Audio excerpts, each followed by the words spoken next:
नमस्कार, प्रणाम। कैसे हैं आप लोग? आइए चर्चा क्रम आगे बढ़ाते हैं। बहुत से मित्रों ने प्रश्न किया है कि साहब मंगली दोष पर वर्णन नहीं किया आपने। सच में इस भ्रामक अवस्था में जहां हम भ्रमों का निवारण कर रहे हैं वहां ये मंगली दोष की बात बहुत तेज चलती है। मेरे भी क्लाइंट जो मेरे पास आते हैं, बच्चा पैदा हुआ कि मंगली की बात पूछना शुरू कर दिया। अरे साहब बच्चा मंगली है कि नहीं, लड़की मंगली है कि नहीं, लड़का मंगली है कि नहीं। आखिर इस मंगल चर्चा क्यों होती है? ये मंगली शब्द इतना बदनाम क्यों होता है? आइए इस चर्चा करते हैं। और फिर क्यों, आधार क्या है? जैसा कि हम जानते हैं कि जो मंगल नाम का प्लेनेट है हमारे ज्योतिष में, ये स्वभाव में अग्नि तत्व है, ग्रीष्म ऋतु का मालिक है, जिसमें वृक्ष और मिथुन संक्रांति आती है, ग्रीष्म, और अंगारका कहा गया है, अवनी पुत्र भी कहा गया है, अंग्रेश भी कहा गया है। उसका नाम मंगल है, जो जीवन का बड़ा अनिवार्य ग्रह है, जिसके बिना या इसके कमजोर होने पर मंगल का भय बढ़ जाता है। इसके बिना किसी मांगलिक कार्य का बढ़िया समापन या बढ़िया सेलिब्रेशन भी नहीं हो सकता है। इतना भय क्यों? उसके भी कारण है, और वो कारण तर्कसंगत है।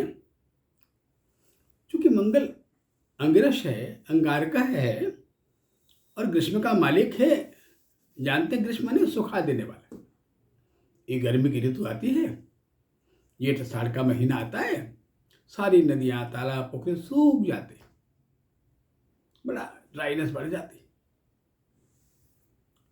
वैवाहिक जीवन का आधार ही संवेदना है, मनों का आदान प्रदान है, मना प्रधान है, मन माने पानी। चित्तात्मक संबंध है, दो चित्तों का सम्मेलन है, दो चित्तों का मिलन है कि एक चित्त का तो चित्तम मया चित्तम वाचा वाचम न लेपत। विवाह के संबंध में वर कहता है कि हे प्रिय, तेरा चित्त मेरे चित्त में, तो चित्तम मया चित्तम, ऐसा जुड़ जाए, ऐसा लिप्त हो जाए कि वाचा वाचन लो, कि हमारे तेरे सोच में विचारों में कोई फर्क नहीं रह जाए, दो शरीर एक जैसे बन जाए, दो मन। खैर, अब चूंकि मंगल गर्म है, अतः ये ड्राइनेस पैदा करता है, जल को सुखाता है, यानी संवेदना को सुखाता है। तो जहां शब्द शासन का है, अनुशासन का है, न्याय का है, जुडिशियली का है, वहां मंगल है। सबसे पहले अगर हमारे यहाँ कोई जुडिशियल डिपार्टमेंट है ना, तो वहां मंगल है। बिना इसके न्याय नहीं हो सकता है। कहीं हमारा आंतरिक प्रशासन है, गृह मंत्रालय है, तो बिना मंगल संभव नहीं है। कहीं हमारा सैन्य बल है, बिना मंगल के नहीं। शरीर में देख लीजिए, जो काउंट ऑफ द प्लेटलेट्स हैं कि साहब वो 1.5 लाख से कम हो गया, बड़ी चिंता हो रही है, कोई डेंगू का इन्फेक्शन हो गया पार्टी में। ये हमारे सिपाही हैं, रक्त कणिकाओं में पाए जाते हैं। अगर ये सिपाही कम हो जाए, इनकी मात्रा बहुत कम हो जाए, तो शरीर का जो सुरक्षा तंत्र है वो बड़ा कमजोर पड़ जाएगा। जैसे कोई इन्फेक्शन बाहर जाता है, ये दौड़ पड़ते झुंड के झुंड लड़ाई के लिए। खैर, अब जब बात मंगल की आती है, पहली बात, चूंकि मंगल बड़ा गर्म प्लेनेट है, अतः इसको विवाह वाले घरों में या उन घरों में जहां से संवेदना जोड़ी जाती है, उन घरों में इसे थोड़ा खराब कहा जाता है। लिखा गया ना कि लग्ने बेज पाताले जा मित्रे चास्तमे कुदह कन्या भद्र विनाशाय भद्र कन्या विनाशिनी। लग्न, ये लग्न में अगर मंगल बैठ जाए, पर ध्यान है कि लग्न का मंगल है, लग्न में अगर वृश्चिक या मेष राशि है और मंगल स्वगृही बैठा है, वहां मंगली दोष नहीं लगेगा। जब स्वगृही मंगल होता है लग्न में, तो मंगली दोष नहीं लगता है। व्यय कुंडली का 12वां खाना, ईशान कोण का इलाका है, 12th हाउस है, शुक्र को वहां जगह दिया गया। अगर वहां मंगल बैठ जाए ना, तो जीवन को बड़ा आइसोलेट कर देता है, वहां वो वैवाहिक जीवन के सुख को बड़ा कमजोर कर देता है बात।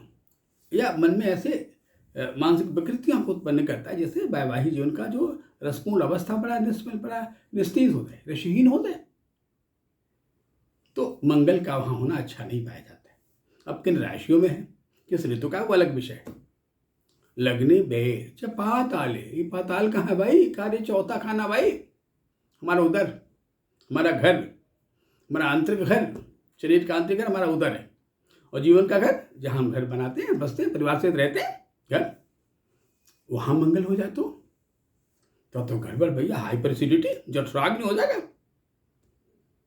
अब मंगल अगर वहाँ बैठ गया तो उस आदमी का जो पेट होगा वो जठराग्निजन्य होगा, और जहाँ हाइपर एसिडिटी, जठराग्नि आ जाएगी ना, फिर वो अपने वैवाहिक जीवन को बड़े अच्छे ढंग से नहीं निभा पाएगा। उसमें से उस वैवाहिक जीवन का जो रस होता है ना, संपूर्णता, वो कहीं छीन हो जाएगा, क्योंकि जठराग्नि जो परेशान होगा या एसिडिटी से आतप होगा, अशांत होगा, जठराग्निजन्य होगा ना, वो तो बेचैन होगा, पसीने स्तर बदल होगा, वो कैसे मनोविनोद की बातें करेगा, कैसे रोमांटिक टॉक करेगा, तो वो एंटी रोमांटिज्म कह दिया जाएगा।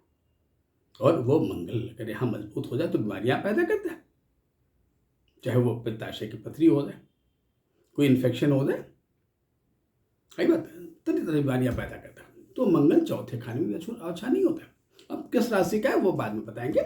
चतुर्थ भाव, लग्ने बेच पाताले जा मित्रे, सातवां खाना, जा मित्रे, मित्रद्वय, ये सातवां खाना कहते हैं। दो मित्र, तुला तराजू, मित्रद्वय, दो मित्र, दो कौन, जीवन के दो पार्टनर होते हैं, चाहे एक स्त्री, एक पुरुष, एक पति और पत्नी, एक नायक, एक नायिका, जहाँ मित्रे, सातवां खाना, वहाँ मंगल पाया जाए तो अरे नहीं भाई, वहाँ भी नहीं होना चाहिए।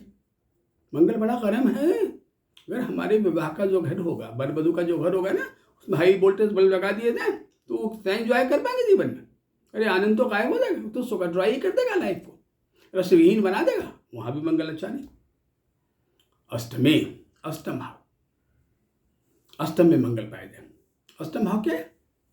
उसे वैसे तो शब्दों में मृत्यु भाव लिखा जाता है, लेकिन उसे मोक्ष भाव भी कहा जाता है।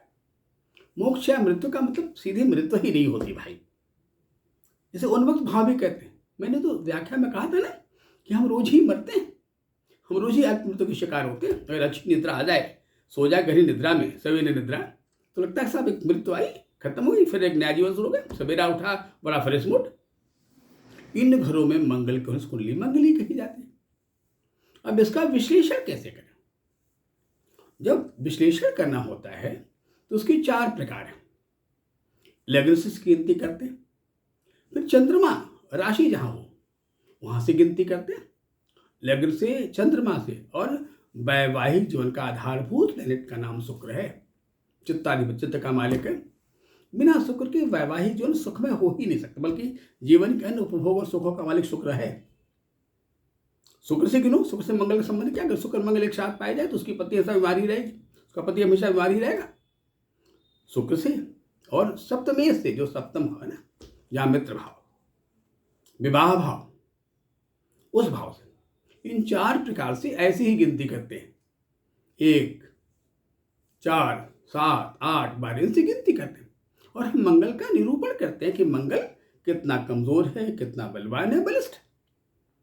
अब दूसरी बात है कि वो मंगल कितना प्रभावशाली है और कितना प्रभावशाली नहीं, इसका निरूपण कैसे करें भाई? मैंने कहा ना कि हमारे व्यक्तित्व पर बड़ा असर है किसका? हमारे अयनों का, उत्तरायण हो या दक्षिणायन हो, हमारे महीनों का, कौन सा महीना है, सब नक्षत्रों के नाम है, पक्षों का, कृष्ण पक्ष है या शुक्ल पक्ष है, तिथियों का, अभी निरूपण में आया था ना एक बार रामकृष्ण का, मैंने कहा ना एक चैत्र शुक्ल पक्ष की 9वीं तिथि है, दिन के 12 बजे राम, त्रेता के राम, द्वापर में कृष्ण है, कब का? भादो महीने के, वर्षा ऋतु के भादो अष्टमी तिथि को, अष्टमी जया तिथि है और 9वीं रिक्ता तिथि है। राम का जीवन दोपहर का है, जब गर्मी जोरों पर होती है, और कब है? जब सूर्य मेष राशि में चला गया है, तपने अपनी मेघ है, मेघ में तपन शुरू हो जाता है, अतः बड़ा तपस्वी जीवन हो गया, तप से ही तपस्या बना है, तपन में पूरा जीवन गुजर गया। राम रिक्ता, रिक्ता प्रधान, सारे सुखों के बीच रहते हुए भी रिक्त थे राम, अनासक्त थे राम, बिल्कुल विदेह की बात, जैसे हमारा जनक विदेह का है। खैर, अब बात आती है कि किस ऋतु का जन्म है भाई? शिशिर है, बसंत है, ग्रीष्म है, वर्षा है, शरद है या हेमंत है। अब जिस ऋतु का मंगल ज्यादा प्रभावशाली होता है उस ऋतु का नाम है पहले नंबर पर शिशिर। जिस ऋतु का मालिक स्वयं शनि होता है, क्योंकि प्रतिक्रिया मंगल और शनि भी ज्यादा होती है, तो शिशिर का मंगल ज्यादा प्रभावशाली कहा जाता। अब रात्रि का है या दिन का है? मंगल दिवाधिपति है, दिन का ग्रह है, पर अधिक प्रभावशाली रात्रि में होता है। तो जितनी चौकीदारियां हैं ये रात्रि का विषय है।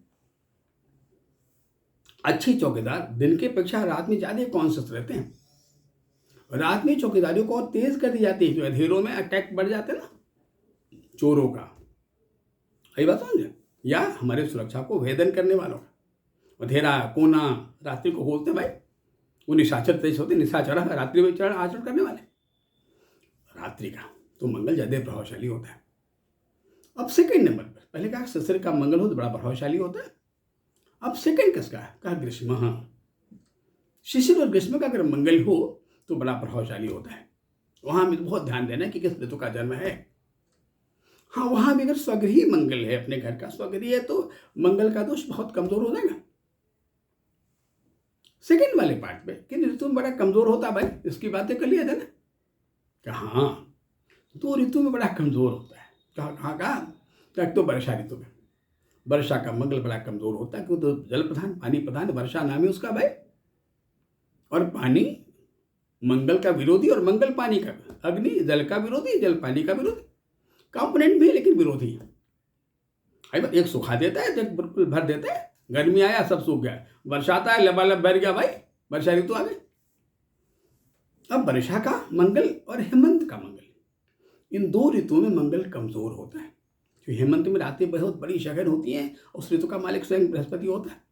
तो जहां बृहस्पति की सत्ता होती है वहां मंगल कमजोर पड़ जाता है, क्योंकि बृहस्पति ग्रहों में सर्वाधिक प्रभावशाली है। उसका नाम गुरु है, सबसे भारी। और वर्षा का मालिक स्वयं सूर्य होता है, जो सौरमंडल का स्वामी है, और बृहस्पति की प्रिय ऋतु है। तीन ऋतुओं में मंगल कमजोर होता है, वहां मंगल दोष खत्म होता है। एक तो ये होता है कि हाँ मंगल प्रभावित होता है। अब अन्य ऋतुओं के मंगल को भी ध्यान दिया जाए तो वहां प्रभावशाली होता है। जैसे बसंत का मंगल प्रभावशाली होता है बात। शरद का मंगल प्रभावशाली होता है।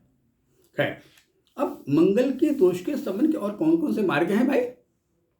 कहा पहली बात, अगर उसके पैरेलल शनि, तो लिखा गया शास्त्रों में कि जितने पाप ग्रह हैं, शनि राहु हैं, अगर ये मंगल के समानांतर हों, जिन घरों में मंगल के पाए जाने से कुंडली मंगली होती है, अगर उसी घर में शनि राहु पाए जाए तो मंगल के दोष को कमजोर कर देता है। फिर मंगल का दोष प्रभावशाली नहीं होता है। अगर शनि मजबूत होता है तो मंगल कमजोर हो जाता है।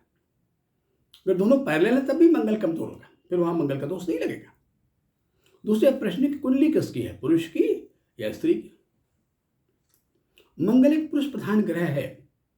पुरुषों की कुंडलियों में मंगल का आक्रमण कम होता है, मंगली का प्रभाव कम होता है, पर स्त्री की कुंडलियों में इसका आक्रमण ज्यादा तेज होता है। अतः हमें यह ध्यान देना है कि मंगल नाम का प्लेनेट कहाँ बैठा है, किस ऋतु का मंगल है, दिन का है, रात्रि का, कितना प्रभावशाली, और उसका अपोनेंट कैसा है। अगर अपोनेंट मजबूत हो गया, शनि बड़ा मजबूत होगा, तो मजबूत मंगल भी कमजोर पड़ जाएगा भाई। और दूसरी बात ये ध्यान रखना है कि वो सूर्य के कितना करीब है। सूर्य के बड़ा करीब मंगल होगा तो बड़ा कमजोर हो जाएगा। पहले डिग्री में आ गया तो अस्थायी हो गया भाई। सूर्य सबके प्रभाव को कमजोर कर देता है। इस तरह हम मांगलिक दोष का निरूपण करते हैं, और ये विवाह आदि के लिए बड़ा प्रधान होता है। हाँ, पर मंगल का होना हमारे जीवन की सुरक्षा के लिए सबसे अहम प्लेनेट है, इसका इम्पैक्ट बहुत जरूरी है। बहुत से मित्रों ने राशियों की बात की है। एक ने लिखा साहब आप धनु राशि के बारे में कुछ नहीं बता रहे। अरे भाई, मैं सारे राशियों के बारे में बताऊंगा। अब मैं अगली बार जो अगली चर्चा हम करेंगे उसमें हम राशियों की बातें करेंगे। तब तक के लिए प्रणाम, नमस्कार।